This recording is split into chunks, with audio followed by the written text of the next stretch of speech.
So the initial cost of an energy saving plant is rupees 4,75,000.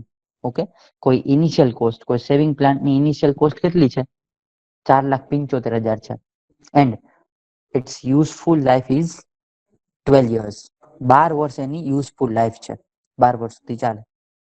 The સેવેજ value is 75,000.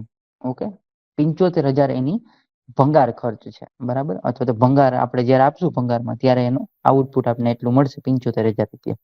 And the annual income is 1,25,000. Any annual income કેટલી છે? 1,75,000 રૂપિયા. while the annual expenditure is rupees 45,000. એનું annual expenditure એટલે કે એક વર્ષનું એનો ખર્ચ કેટલો છે? 45,000 રૂપિયા છે. And the interest rate is 12%. Okay, 12% એનું ઇન્ટરેસ્ટ રેટ છે. ધેન કેલ્ક્યુલેટ, તો પછી આપણે કેલ્ક્યુલેટ કરવાનું છે. The first one is net annual saving or cash flow. Okay, net annual saving હકીકત કેટલું થયું? Okay, then payback period. Okay, payback period એનો કેટલો છે એ જોશું. રિટર્ન ઓફ ઇન્વેસ્ટમેન્ટ, આપણે જે રિટર્ન કર્યું છે અથવા તો આપણે જે ઇન્વેસ્ટમેન્ટ કર્યું છે એનું રિટર્ન આપણે કેટલા વર્ષમાં મળશે. And the fourth one is depreciation charges by the sinking fund method. Sinking fund method થી એનું ડિપ્રિસિએશન ચાર્જીસ કેટલો છે એ આપણે ફાઇન્ડ કરવાનું છે. Okay, so we move to the solution. So first one we આપણે જે એની વેલ્યુ છે આપણે બહાર કાઢી લઈએ કે કેટલી કેટલી આપણી પાસે વેલ્યુ છે. Okay, so first one P is initial cost એટલે કે શરૂઆતનો ખર્ચ. સેવેજ વેલ્યુ એની 75,000 છે, એસ. ઓકે, ધેન યુઝફુલ લાઈફ, એની 12 વર્ષ છે. Okay, then annual income is equal to rupees 1,25,000 એટલે કે 1,75,000 રૂપિયા છે. અને એન્યુઅલ એક્સપેન્ડિચર એટલે કે એનો વર્ષનો ખર્ચ કેટલો છે? વર્ષનો ખર્ચ એનો 45,000 છે, એટલે કે 45,000 રૂપિયા છે. Now first one the net annual saving or cash flow. Net annual saving કેટલું થાય છે? તો આપણને ખબર છે એન્યુઅલ ઇન્કમ જેટલી હોય ને એમાંથી એન્યુઅલ એક્સપેન્ડિચર એટલે કે આપણું જે આવક છે એમાંથી જાવક બાદ કરીએ એટલે આપણને એન્યુઅલ સેવિંગ મળી જાય. 1,25,000 માઇનસ 45,000 એટલે 80,000 એનો જવાબ આવે. ઓકે, 80,000 રૂપિયા આપણને નેટ એન્યુઅલ દર વર્ષે આપણને આઉટપુટ મળે છે. તો દર વર્ષે હું 80,000 રૂપિયા મારા પ્લાન્ટમાંથી કમાવું છું. Okay, finally. So the it is a payback period. Okay, not playback period. Okay, it's payback period. Payback period is equal to net investment or capital cost upon net annual cash flow or net annual saving.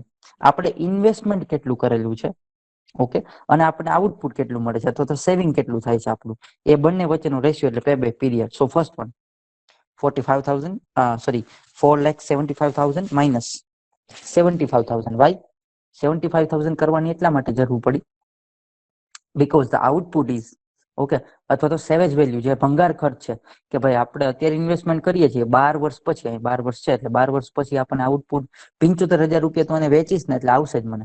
એટલા માટે મને અત્યારથી આટલી ખબર છે કે મારું capital cost હકીકત કેટલી છે, તો કે 4,75,000 માઇનસ 75,000 એટલે કે પૂરા 4 લાખ ભાગ્યા 80,000 જે મારો કેશ ફ્લો છે.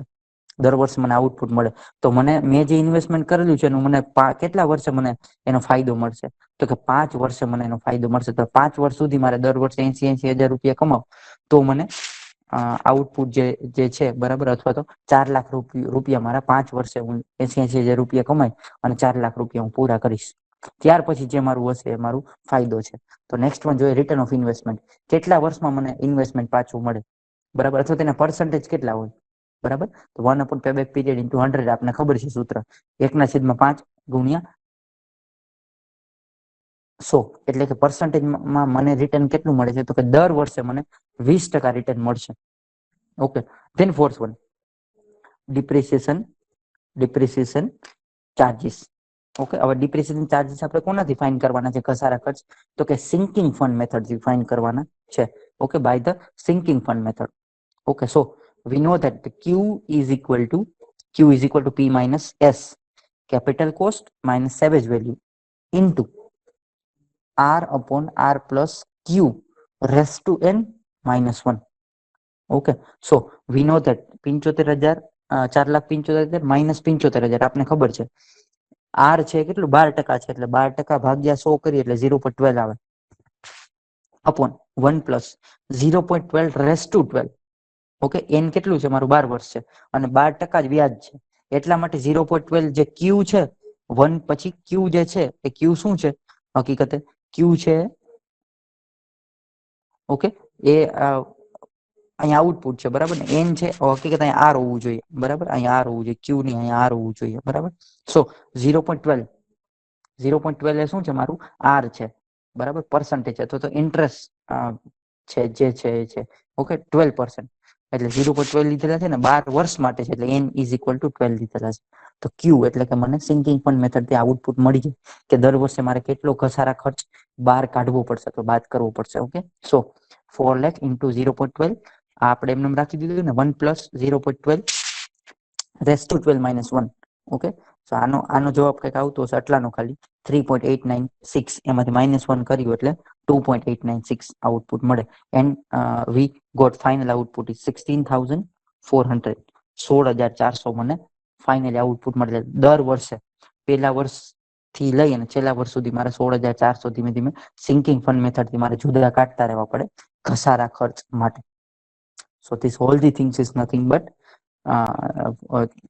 proper example, okay, of a net annual saving, okay, payback period, return of investment and depreciation charges. Okay, depreciation charges 16,400.